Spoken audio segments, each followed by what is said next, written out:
სტუმარს ჯანდაცვის მინისტრი მიხეილ სარჯველაძე გვერდება პირდაპირ ეთერში. ძალიან დიდი მადლობა ბატონო მიხეილ, რომ მონაწილეობთ ჩვენს გადაცემაში დატვირთული დღის მიუხედავად.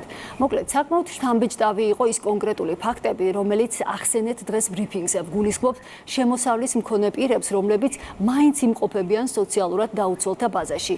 როგორ ფიქრობთ, რატომ სურთ ამ შეძლებულ ოჯახებს ბაზაში ყოფნა? რა ბენეფიტის მომტანია მათთვის ამ ბაზაში აღრიცხვა?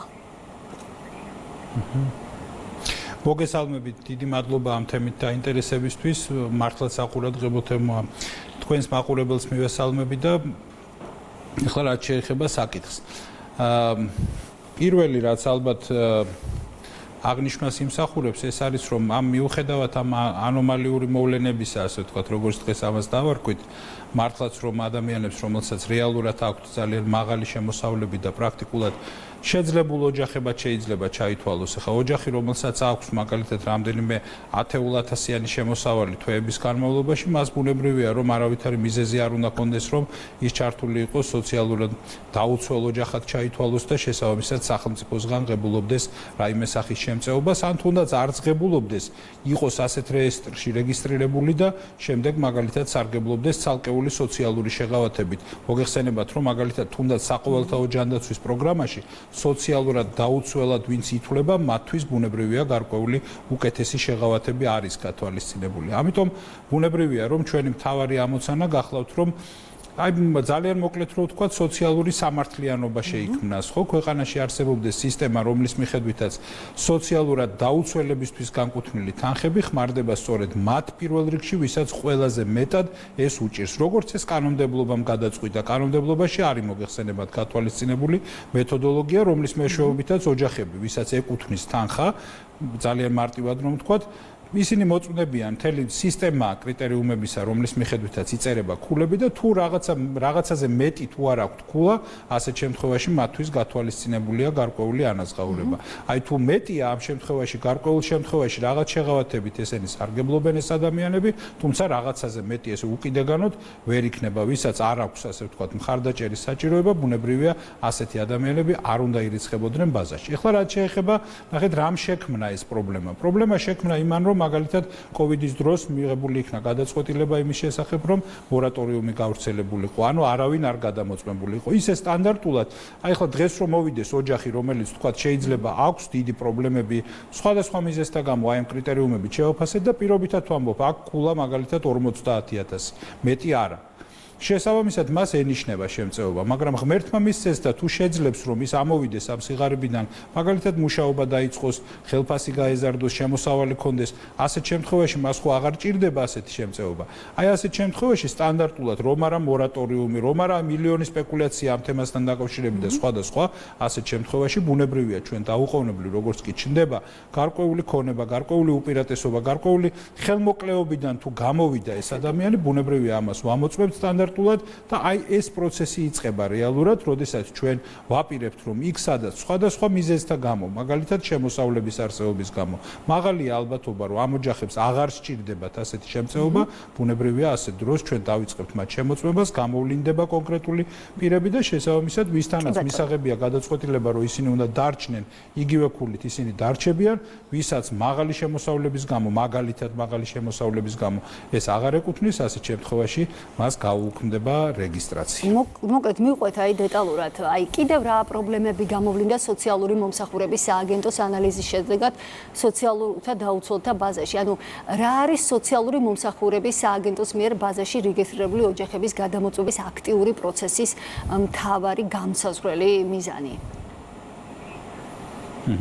მიზანი არის ზუსტად ეს, რომ თანხა, რომელიც გათვალისწინებულია ამ ხალხის მხარდასაჭერად, ის იხარჯებოდეს მაქსიმალურად ეფექტიანად. ანუ ის რეალურად ხმარდებოდეს სწორედ იმ ადამიანებს, მხოლოდ იმ ადამიანებს და მთლიანად იმ ადამიანებს, ვისაც ეს ყველაზე მეტად სჭირდება და შესაბამისად არ იფლანგებოდეს თანხა სხვებთან მიმართებაში. აი ამიტომ ბუნებრივია ჩვენ აუცილებლად ვალდებულები ვართ, რომ ეს პროცესი წარმართოთ მაქსიმალურად ეფექტიანად, თითოეული თითოეულ ადამიანთან მიმართებაში ზუსტად განსაზღვროთ, ვის რა ეკუთვნის კანონმდებლობის მიხედვით და დავდოთ სრული სურათი.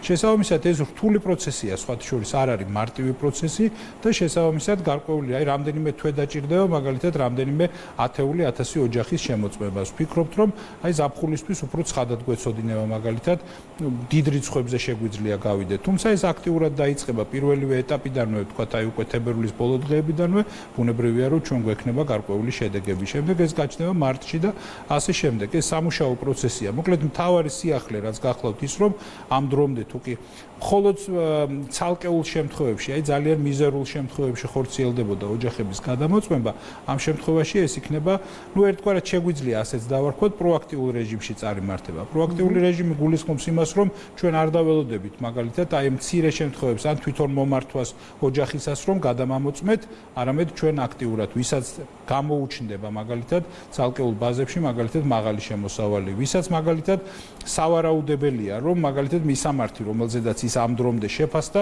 იქ აღარ ცხოვრობს, გადასულია რეალურად საცხოვრებლად სხვაგან. ასეთ შემთხვევაში ესეც გადამოწმების საფუძველია, იმიტომ რომ ჩვენთვის შეიძლება ეს იყოს მანიშნებელი, რომ გარკვეული პირობების გაუმჯობესება მოხდა და პიროვნება სხვაგან გადავიდა. ეს არ ნიშნავს იმას, რომ ავტომატურად იქნება მიღებული გადაწყვეტილებები. ყოველ კონკრეტულ შემთხვევაში, რასაკვირველია, ვითარება იქნება ადგილზე შეფასებული, შემოწმებული და ბუნებრივია, რომ ამის მიხედვით იქნება მიღებული გადაწყვეტილებებიც. კი ბატონო, თანხების გაფლან გვახსენეთ, იცით რა მაინტერესებს? 2012 წლის შემდეგ ქულის ზღვარის ორჯერ გაზრდამ რამდენად გააძლიერა სოციალური მხარდაჭერა და რამდენად შეიძლება ჩაითვალოს ეს გადაწყვეტილება ბიუჯეტური რესურსების არამიზნობრივ გამოყენებად?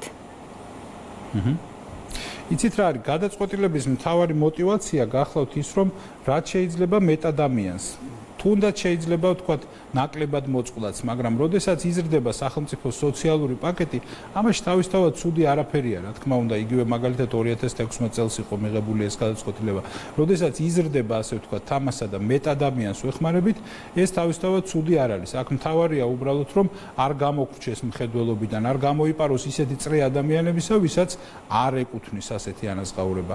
ამიტომ პირიქით, სახელმწიფოსგან ამ თამასის გაზრდა რეალურად იყო პოზიტიური ნაბიჯი ერთმნიშვნელოვნად. უბრალოდ აქ კოვიდმა, მორატორიუმმა, გარკვეული ასე ვთქვათ, სირთულეები განაპირობა. თუმცა აქვე რა არის, ეს თემა ზოგადად ხშირად გამხდარა ესე პოლიტიკური ინსინუაციების მიზეზი. და ხალხმა, რომელმაც გადასარევად იცის ეს სისტემა, მაგალითად პოლიტიკოსებმა, რომელიც ხშირად თავს გვესხმიან და ესე მოარულად აკეთებენ განცხადებებს, რომ თითქოს ქვეყნის ეკონომიკური განვითარების მიუხედავად ამდენი და ამდენი ადამიანი არის რეგისტრირებული რეესტრში და ასე შემდეგ. ნიშნის მოგებით ამბობენ ამას, თუმცა თვითონ გადასარევად იციან, რომ ეს არის აბსოლუტურად манипуляციური ინტერპრეტაცია, ასე ვთქვათ, გარკვეული ფაქტების. და რას გულისხმობ? იციან გადასარევად, რომ რეალურად მაგალითად ეს ზღვარი რო არ გაზრდილიყო 2012 წლის შემდეგ ორჯერ მათ შორის. დღეს რიცხვი, მათ შორის ამ არანორმალური შემთხვევების მიუხედავად თუნდაც კოვიდის, თუნდაც მორატორიუმის, ყველაფრის მიუხედავად, იქნებოდა არა 185,000, არამედ 120,000. სხვათა შორის ბევრად ნაკლები, ვიდრე 2012 წელს იყო იქ ადამიანი რეგისტრირებული და ოჯახი. ამიტომ ყველას უნდა შევახსენო, ძალიან მნიშვნელოვანია ეს ითქვას, რომ ქვეყანას აქვს, რა თქმა უნდა, ეკონომიკური განვითარება, საბედნიეროდ და ეს ეკონომიკური განვითარება ხმარდება ადამიანების კეთილდღეობას. რეალურად ეს არის მიზეზი, რის გამოც დღეს ამ გაზრდილი დაფინანსების, გაზრდილი მხარდაჭერის პირობებშიც კი რეალურად ბაზა არის ისეთი, რომლის მიხედვითაც ჩვენ შეგვიძლია ერთმნიშვნელოვნად თქვა, რომ ქვეყანა ერთის მხრივ განვითარდა, ქვეყანას აქვს მეტი შესაძლებლობა, რომ ხალხს, ვისაც ყველაზე მეტად ეს სჭირდება, დაეხმაროს სწორედ ასეთ ხალხს. აქედან გამომდინარე ძალიან მარტივად შეგვიძლია გავაკეთოთ დასკვნა, რომ იგივე პოლიტიკური თავდასხმების მიზეზი რაც გამხდარა ამ ბაზასთან დაკავშირებით, რეალურად ეს იყო თავიდან ბოლომდე მტკნარი სიცრუე. მაგრამ რასაკვირველია, რომ ჩვენ ვხედავთ სამომავლო პერსპექტივებსა და განვითარების შესაძლებლობებს, როგორი უნდა გახდეს ეს მთელი ეს ბაზა რეალურად უფრო სრულყოფილი და უფრო მეტად დაზღვეული ყოველგვარი შეცდომებისგან. ასე რომ ძალიან მარტივად რომ ვთქვათ, ესე იგი ადამიანები, რომლებიც თავის დროზე როცა დარეგისტრირდნენ ბაზაში, დაუშვათ ეს იყო 2019 წელი. და დარეგისტრირდნენ და მათ ჰქონდათ ნაკლები შემოსავალი. შესაბამისად, მიუხედავად იმისა, რომ COVID პანდემიის პერიოდის შემდეგაც მათ შეიძლება მდგომარეობა არსებითად გაუმჯობესდათ, მათ აქვთ შემოსავლები, ვიღაცა მუშაობა დაიწყო, ვიღაცას გარკვეული ასე ვთქვათ შემოსავალი გაუჩნდა. აი ამის მიუხედავად ისინი ამ დრომდე რჩებოდნენ ამ ბაზაში.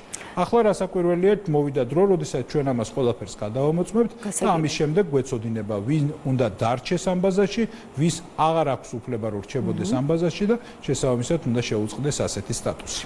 კი ბატონო, თქვენ შედეგიც ახსენეთ შერჩევის და მანამდე მინდა გკითხოთ, COVID პანდემიის პერიოდში მოქმედმა მორატორიუმმა რატომ ვერ უზრუნველყო პარალელურად მინიმალური კონტროლის მექანიზმების შენარჩუნება, რათა ბაზაში არ დარჩენილი იყვნენ უკვე გამოკვეთილი ეკონომიკური მდგომარეობის მქონე ოჯახები და ამ ეტაპზე რა გარანტიები არსებობს, რომ მიმდინარე გადამოწმების პროცესი იქნება გამჭვირვალე და არ გახდება პოლიტიკური გავლენების ან შერჩევითი მიდგომის საგანი.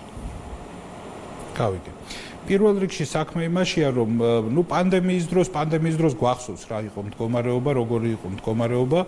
დღეს შეიძლება ისე შევაფასოთ, ასე ვთქვათ, და სხვადასხვა მოსაზრების საგანი იყოს, ასე ვთქვათ, იმ მორატორიუმი გამოცხადებული და ასე შემდეგ, მაგრამ ერთი რამ მნიშვნელოვანია, რომ ის რაც დღეს შესაძლებელია, მე ვფიქრობ მაინც, რომ ალბათ 2020 წელს, როდესაც პანდემია მძვინვარებდა, ესე მარტივი არ იქნებოდა. ბუნებრივია სოციალური წნეხიც იყო გარკვეულ ოჯახებზე და ბუნებრივია როგორც ჩანს, ამან განაპირობა, რა თქმა უნდა, ასეთი გადაწყვეტილების მიღება თავის დროზე. მაგრამ დღეს რასაკვირველია, ვითარება აბსოლუტურად შეცვლილია და აბსოლუტურად მიზეზი არ არსებობს რეალურად, რის გამოც შეიძლება თავი შევიკავოთ გადამოწმების პროცესისგან. კითხვაზე შეიძლებოდა თუ არა ვთქვათ იმ ხანად, რომ გარკვეული მიმართულებით აღმოჩენა მომხდარიყო. ალბათ შეიძლებოდა, მაგრამ ბუნებრივია, რომ ეს იყო გადაწყვეტილება, რომ ამ შემთხვევაში არ შევხებოდით ადამიანებს, რომ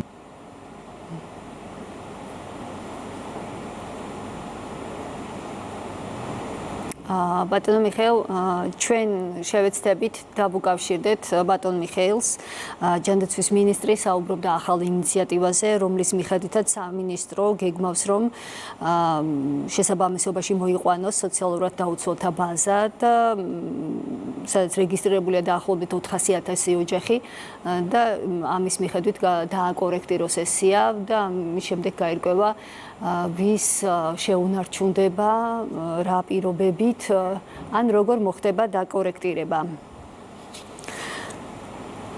სამწუხაროდ არის ტექნიკური პრობლემა.